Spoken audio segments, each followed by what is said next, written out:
Ilana fahamalinana ny fandrafetana ny gouvernemanta vaovao hoy kosa Andriamatoa Bettina Pruneau raha nitondra ny hevitra mahakasika ny rivo politika misy eto an-toerana amin'izao fotoana izao ny tenany antenaina hoe ity mpanao politika ity fa hisokatra amin'ny rehetra ny fananganana izany gouvernemanta izany. Efa nampozana lojika raha tokana azon'ny Maroanisa amin'ny toerana anatin'ny bromaharitry ny antenimera-pirenena ny Mapara.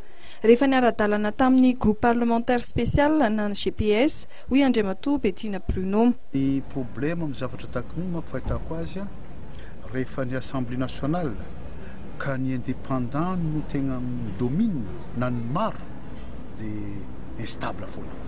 Somary botra foana zany le Assemblée nationale. Ka io zany tokony misy zavatra amboarina manaraka ile indépendant milatsaka kanefa lasa mikambana amina toko politika.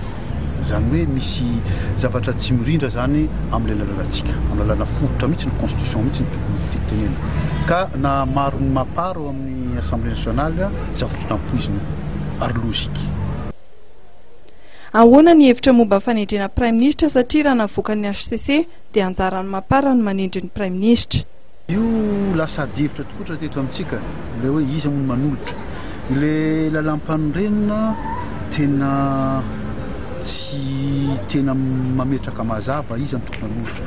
Ka io manjaran'ny HCC zany no nanao interprétation le izy nanome ny aviany dia hoe Mapara manolotra. Ka ny zavatra anankiray tokony tandremana fotsiny dia ny hoe zay atolotra ny Mapara mba olona tokony mifanaraka ihany na mitovitovy hevitra amin'ny filohan'ny Repoblika. Raha zany atsika dia lasa mitovitovy amin'ny tetezameta ihany. Zany hoe ariny président dia ato ny premier ministre lasa mifandrirotra ny raha kanefa atsika amin'izao mila le stabilité, mila ny fampihavanana ary mila koa fampandrosoana satria fa tena sahirana ny malagasy. Ka ny etreriko zany ny texte ny lalàna mametraka ny Mapara manolotra fa tokony misy ihany zany fifanarahana au niveau ny Mapara sy ny présidence de République. Président zany amin'ny fanolorana zay premier ministre zay. Ho an'Andriamatoa Bettina Pruneau dia tokony hitandrina amin'ny fanendrena mikambana eo anivon'ny gouvernemanta amin'ny filoham-pirenena sy ny Mapara izay maro an'izy. Ho azy dia tokony hisokatra ny gouvernemanta ary hijery ny hery politika hafa.